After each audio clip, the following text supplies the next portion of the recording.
Hey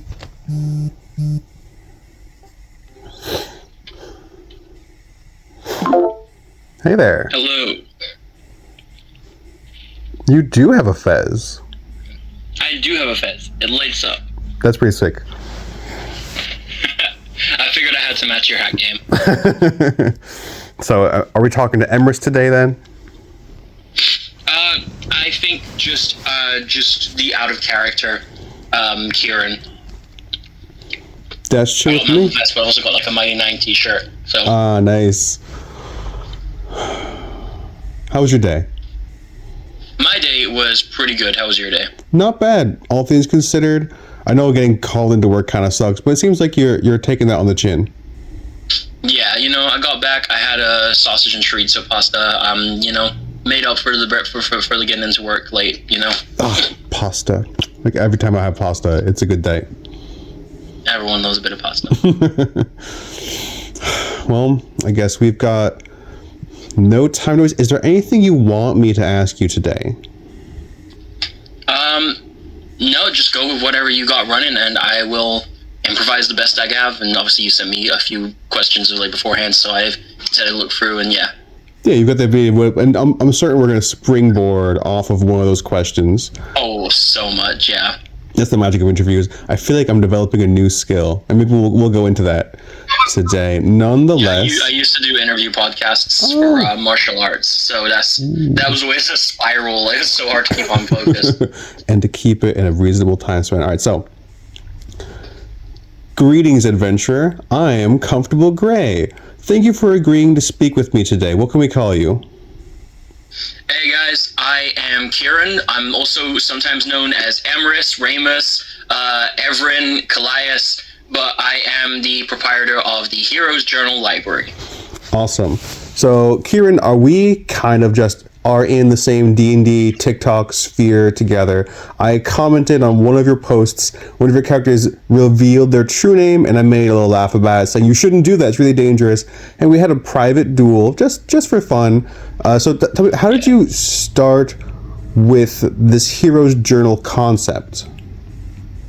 So I have been playing D&D like many people in the D&D sphere since the great pandemic.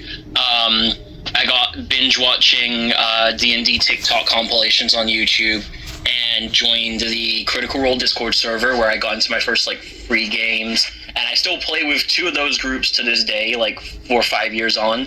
I became a TikTok content creator because I am a film graduate. I have a bachelor's degree in film and media, and I wanted to upload my skits and short films and stuff, but I eventually got pulled in by a good friend of mine in the Pirate Talk sphere into cosplay and fantasy cosplay, and I moved all of that content over from my old film editing channel into the Heroes Journal, because I had the concept for Emrys, the librarian, who had a library of heroes' journals. That's cool. Obviously, it's quite a journey from your humble pandemic games to where you are now, and it sounds like maybe that was almost entirely virtual or in person.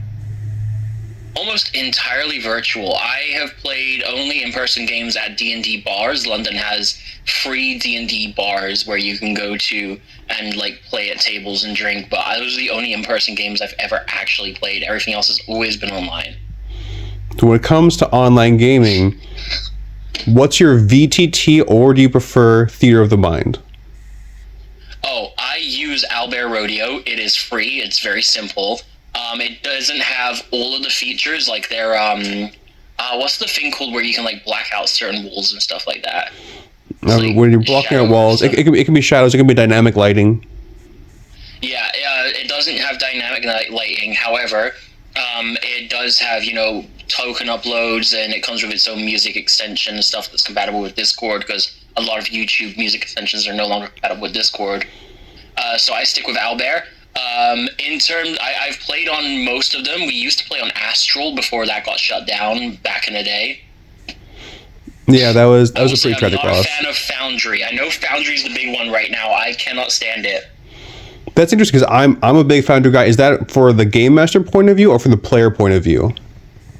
From the player point of view, we've had so many issues with things like, oh, the wall's there and it's blocking your arrow, but you should have line of sight, but the wall's just too overextended and you can't fire, and the DM... Like, I would say we play like 5-hour games with my Friday group where the GM uses Foundry, and I'd say at least an hour of those 5 hours is done fixing Foundry not working. Ooh, that is definitely an issue with Foundry, and probably Roll20 where things can become over elegant, over automated, and then we kind of get in our own way. That I have suffered from that myself. More not in the D&D games, but like Daggerheart and Pathfinder, where there's a little bit more stuff going on there, and then I would overextend. I've got this clever idea, oh, this is gonna be so cool, and then it just falls on its face because somebody doesn't have the right permission or something. Absolutely. Yeah, exactly. So it can be painful, and that's why I keep it simple. But that's purely, I think, my kind of like wanting to keep things simple, because you mentioned Fear of the Mind, and the best game I've ever played ever, my favorite GM that I've ever played with, was exclusively Theater of the Mind the whole time we played that game. I don't think I'm good enough at the scriptures to keep it that way, and I think my players are very combat focused, and Theater of the Mind's weakness is when you're in combat, I fear. So I love it. I'm a very visual person. I like having art for every NPC. I like having, if not a battle map, then a scene reference for every location the players are at. So I like something I can switch out very quickly, keep it nice and simple, just put your tokens here. I started Theater of the Mind, and my only complaint was always we would waste time, similar like in Foundry and stuff, instead of actually playing or fighting. We'd be like, well, like how far are we actually here? Like, are we 6 feet away? Are we 5 feet away? Because if it's 5 feet, I get an attack of opportunity. It's like, all right, come on, like we need some type of map, and maybe I should dip my toes into Alba Rodeo, give it a really fair shot. For that, I've spoiled with the special effects. I've got my good Foundry setup. Yeah, going. no, I feel you. So I think I have added a lot of quality to Owlbear Rodeo over the years because I've done things like downloaded like animated scenes and things like that, and that helps Foundry feel helps Owlbear feel a little bit more real when I've got like animated tokens for spell effects and animated scenes for backgrounds, because you know what it's like as a GM. Sometimes it's like your players do something completely unexpected. You're last minute on Google, give me this battle map. I need to find something that works, and it's a shitty JPEG with like 420p. The white background on it. Exactly. Yeah, so maybe I should come to you for an Owlbear tutorial in the future just to save me some of that headache. Oh yeah. So I mean, the thing I do love about it is they have a YouTube channel where they walk through everything on their app. It's not the same as having a mentor. You, as far as I know, are exclusively a 5e player. For D&D, yes. I played 4th edition once. So 4th edition. What other games have you played? Are there any other systems you'd like to try? I just had my first P2E game last week. I hate to say this. I know people love Pathfinder. I don't get it. I'm sorry, guys. I think D&D is better than Pathfinder. Pathfinder is so complicated, and there's so many like caveats to, oh, you can do this spell, but only if you've done this action, and you have 3 actions, but this action's 2 actions, but it comes with this free action, so you can do that, and then you can do this action, and it's just so complicated, and I hate it. But my next game I'm running is going to be using Monster of the Week. Nice. I have played Call of Cthulhu. I've played Candela Obscura. You tried a few things out there. I haven't tried Candela Obscura. That's on my list of things to get in there. Let's get to Monster of the Week. We have a little bit of a common ground here. Are you thinking of like an episodic? Because it's kind of made to be like one session, one monster, or more of a well strung through campaign in that? Yeah, so here's what happened with Monster of the Week is I work in theatre in London. I work on our equivalent of Broadway, and I had seen the stage play for Stranger Things: The First Shadow. Watching that stage play, I then went home and binged Stranger Things, the Netflix show, and And then I binged Supernatural, and I said, fuck, this would make a really good tabletop game, but D&D would suck for like a horror monster hunting because everyone would be so OP. So I just started looking. I was like, I could use Candela, but Candela doesn't really have any kind of combat in it. And I came across Monster of the Week. It might be my favorite powered by the Apocalypse system. You could argue that maybe Blades in the Dark is kind of like it kind of branched off of that, but I'm not going to make that argument today. Just dropping it in there. So the only so I want to try. I know they have a superhero system. Masks is powered by the Apocalypse, yes. Right? I have a sci-fi superhero game based in like Gotham City that I run twice a week. And I wanted to either try that or was it Mutants and Masterminds? Mm-hmm. Mutants and Masterminds. I've really enjoyed Mutants and Masterminds, and you just use the D20. It's got a tight system. I love that, but for now we're still in 5e, which creating superheroes and sci-fi in 5e is interesting. I do love that it's so formatable, but it does make it a little hard to stat things out because guns are such a stat changer on any NPC or PC, really. I mean, look, challenge rating already fucking sucks. When you add firearms, that's a problem. It is once you get to anything semi-automatic or fully automatic, yeah, it just goes right out the window. All right, so then it's go ahead. Sorry, go on. I was gonna say, and I want to try Thirsty Sword Lesbians because I have a queer elven romance wedding one shot, which is the most popular one shot I run as a GM. I've ran it 6 times now with different groups, and yeah, it always gets great reviews. If I do eventually go into the world of professional GMing, paid GMing, that's what I'll run for initiation for players because it is a one shot. It's like a free session game. I can pseudo agree. I'm in the start playing games sphere myself. I do make some grocery money off of my games. Nothing like mind blowing or any of that. But I guess we're both peers in the guild masters, the game masters guild. So when you run campaigns, why don't you tell me about your session 0? Session 0. So I do believe session 0 is so important. I have been GMing since 2022. So it doesn't sound that long, but 3 years now. That's quite a long time. I've completed 1 full campaign. I have... How many campaigns am I running right now? Fuck. I'm running 2 games of New Elysium. I'm running the Return of the Nyx 6. And I have 1 shot on the side. So I'm currently running 4 games with 2 sessions every week, 1 session once a month, and then 1 session bi-weekly. It's a lot. Session 0, I have a checklist of common triggers, phobias, green, yellow, red, and then they have more information boxes and additional boxes. And I compile a list in the server because I do it all on Discord. I have massive servers, so I compile a list with a specific chat of red topics. Neither me, the GM, or you players touch these topics in game. That's the first thing I do is I send that out. My players send that back to me privately. I don't want them having to expose it to the whole group. And then I run through the concept for the game. So, but I have a very light concept going in. So for my most recent one I started was my second superhero campaign.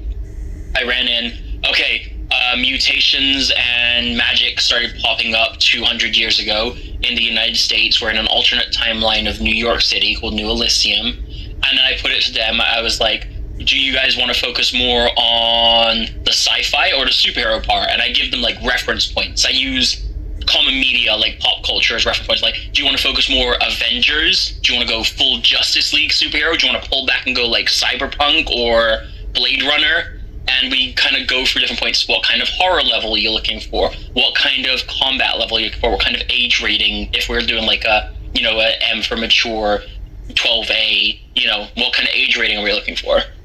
That seems pretty comprehensive. I feel like you're going in as the game master. You know the story you want to tell, and you're asking people what themes they're comfortable with.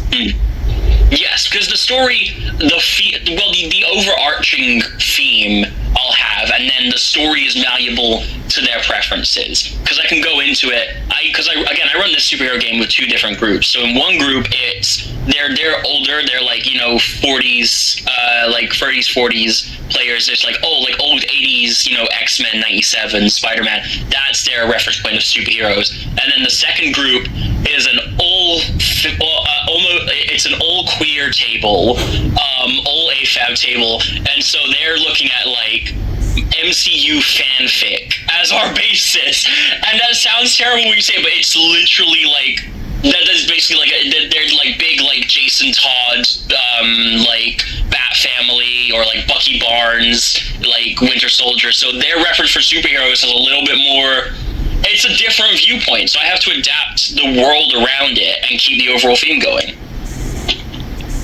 It is interesting how those two groups have diverged so significantly, and insanely. Your ability to kind of navigate do they cross over at all? Those groups haven't crossed over within the game yet. All of my games have some crossover because I have 4 NPCs that no matter what game I run, they exist in that universe. I have Lucky Cat, who is an interdimensional bartender. He is a cat familiar who wears a tuxedo and has a very British accent. Oh, good evening, madam. Good evening, sir. It's wonderful to have adventurers here. I am Lucky the Cat. He was a wizard familiar who, when the wizard died, he used all of his magic to inscribe his intelligence into the cat, and the cat is bound to the tavern, and the tavern has expanded through multi-dimensions, so he has now become a god of the pocket domain of the Lucky Cat Tavern. He is in every game I run. It's literally just a tavern keeper, but everyone loves him. He's a talking cat. Of course they love him. I have Lust, the prince of the Circle of Lust in Hell, grandson of Asmodeus, or Drast, depending on which lore we're going with. And he is the king of desire. And he runs a pleasure bar, alcohol, substances, but his whole thing is the necessary evil of, I'll make sure these things are done in a safe way, because when people enjoy themselves, that's when I get power. So he's like a bad guy, but doing good stuff for his own sake. And then there is my 2 kind of meta characters, the Watcher, who is basically River Song from Doctor Who, a chronology wizard who got trapped in time and will pop up at different points in his life at significant historical events just to watch it happen. Gotta love a Doctor Who reference. Exactly, the Fez and everything.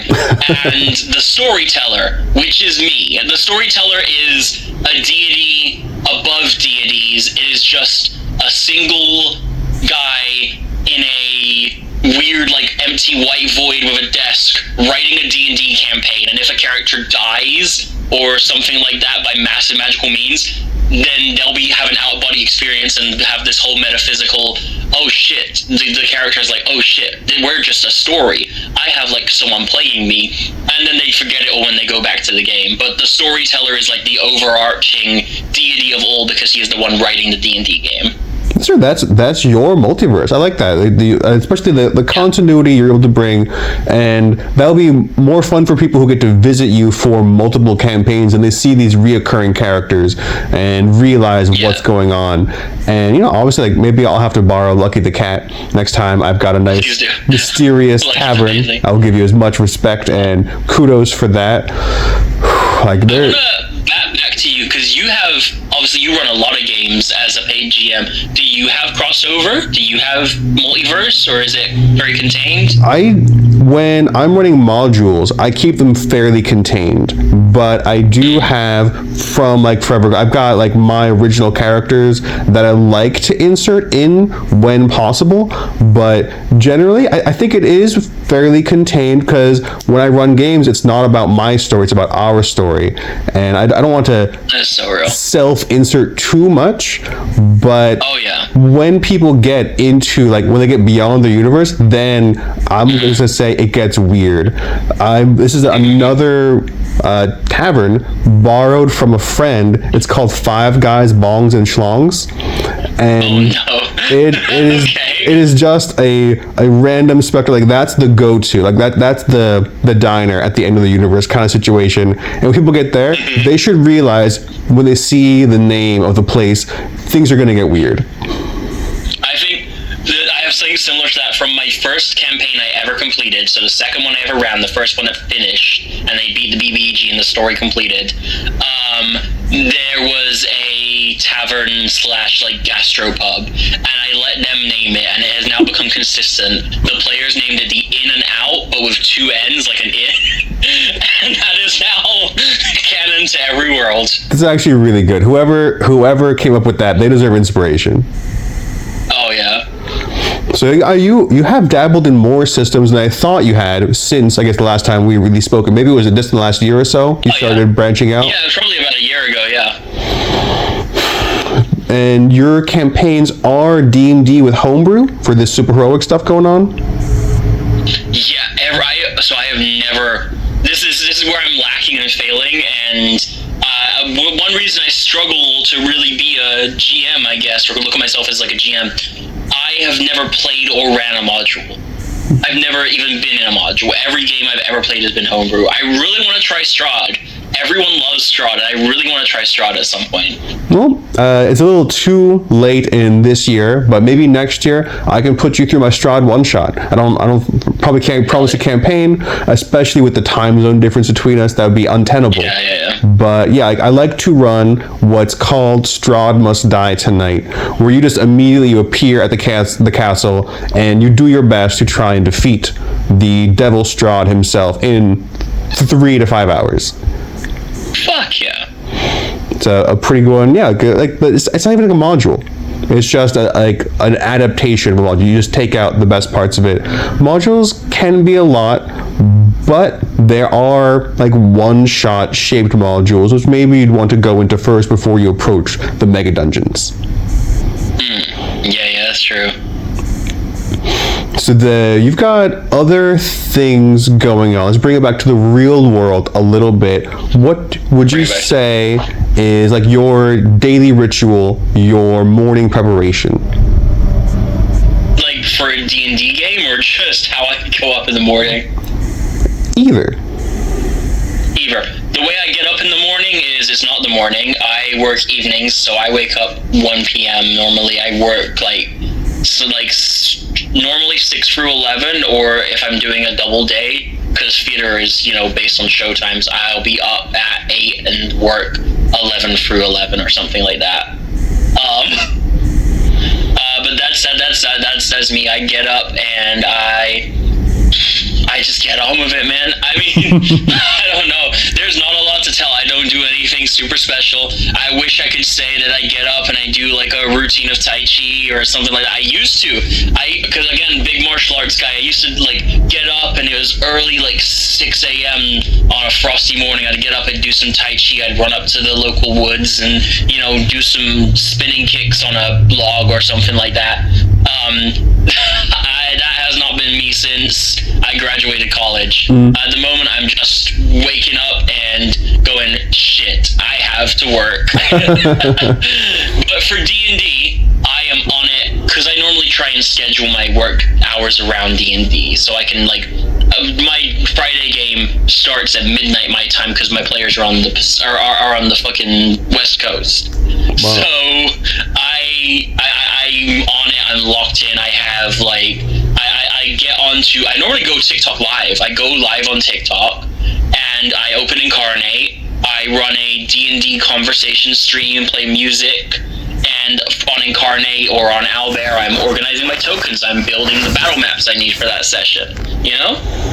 That's right. So that's how you hone in when you're about to run the game. You open your apps and you start the conversation.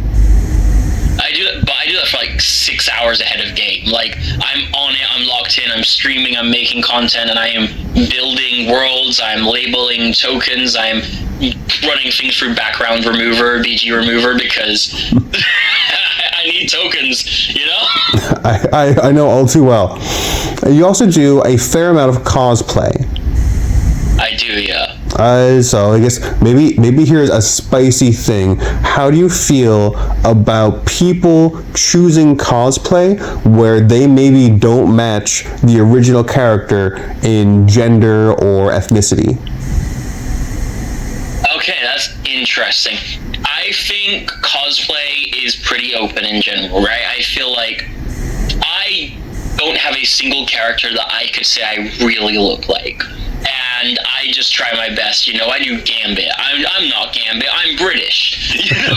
Like, that's the whole, like. But you know, some of my best friends and some of the best cosplayers for characters that I cosplay as well are gender swapped or race swapped, and I think they bring different flavor to the character. I also think, you know, the character's the character, and they can connect with anyone because the story goes beyond race and gender. I love that. That was a very good answer, and I totally agree. People should cosplay whatever speaks to them. But I'll also say, I think you make a good Superboy. I appreciate that. I think Superboy's got that whole thing if he can't age, and I'm starting to show, you know, 25 in 2 months, man. I'm starting to show it a little bit. I don't need my ID anymore. Well, I guess it's different over the pond. Oh, yeah. I suppose the bridge between our worlds is starting to collapse. I don't have too much more time. Is there anything you'd like to talk about?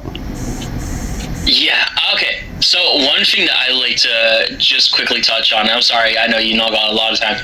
I think that one thing that as GMs we can probably both kind of see is that there is so much kind of difference in the games that you run and the players that you have. And the most important thing I'd say in any game, and what I want to know is what you think the most important thing to do as a GM is when you're playing a game, because I think the most important thing is what do the players want, you know?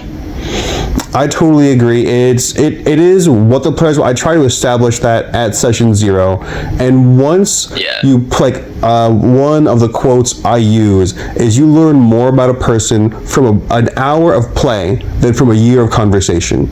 Because I've made faster, deeper friends in D&D in the TTRPG sphere than I did through all of college, all of high school, and everything else. I've got very few friends I still have from elementary school that I haven't played a game with. I think it's a really valuable way to get to know somebody in a way that exposes something inside of them that maybe they didn't even know was there. And in that non-verbal way, they can tell you what they want once you learn how to hear it. Yeah, definitely. No, that's so real, actually. How about you? Yeah, I think so. Oh god, I would say that like when you're creating it, you need to listen to what they're saying, and the best thing you can do is find your style and what works for you just based on who you are, because you can copy every GM tip that you've ever found and every good GM you've ever watched, but you're never going to be as comfortable being them as you will be being you. So whatever your background is, whatever your speciality is, whether it's voices, whether it's sound effects, whether it's descriptors and metaphors, and like you sound like you're fucking Tolkien, make that work and then play into it to give in however they want to receive it. I was like, that alone, that's probably a beautiful soundbite. We'll just cut that out. That's the whole interview. Incredible advice you just gave. Awesome. I love Brennan Lee Mulligan. That's probably my favorite pro GM in the world, but I would never try to imitate him because I'm not him. Do it your own style. I do think there is an exception to the rule, and that is if it's a GM you have direct access to. So rather than an actual play GM, one of your GMs, because I was taught by who I would say is the best GM I've ever seen, real life or actual play, which is my friend Stacy. He's not a content creator, but he is a brilliant fucking DM and has taught me since 2021. And so I have mimicked his style and then adapted it to my own. So I think if you have a GM that you really love and is in direct contact to you, and you really want to GM like them, that's a bit different to copying a content creator. That's a really good point. That mentor-student relationship is a bit different, and when you get to really it's like that person has a little spark of immortality when you're gaming through them. I mean, the world he created, he no longer GMs 5e. He completely dropped 5e. Now, this was the game I was saying was Theater of the Mind, and one of the reasons it works is he doesn't really like D&D. He runs, it's Mythic or something like that. Okay. And a bunch of other stuff. I can't remember what all these systems are called, but he runs like 3 really indie systems now, and they're all descriptive based. And so he kind of told me, he's like, hey, the world I ran the D&D game in is dead because I don't play D&D anymore. If you want to take all of that, do it. So the Friday game that I've been running for 2 years now is based off of the world that he built for the game, which 2 of my Friday players played in 4 years ago. That opens up an entire kind of words about legacy and story and game mastering. I wish we had the time. I think we're definitely going to have to schedule another time to speak about these things. We can do this again, definitely. I'm sorry for taking up so much time. No, I wish I had more time to give you. Same thing, like, there were a couple of glitches at the beginning. We have all the audio. I'm going to just throw some pictures up to cover up the beginning. But, like, the first, 10 minutes, we lost our video. I apologize. But we'll have our mugs up there eventually. Eventually, it'll come back. I can give our public goodbyes, but I'd like you to stay for just a little bit while longer before we can close this outside of the recording. So thank you so much for giving me the time, Kieran. I look forward to our next time together. Thank you very much for having me. I definitely do too. And for everyone watching, please go and watch Comfortable Gray's videos, especially the ones he makes describing the different weapons in D&D and stuff like that. Those are so educational and really helpful. Thank you for saying, and check out the Hero's Journal. Got a lot of cool clips, well edited, tightly put together, cosplay and stories all there.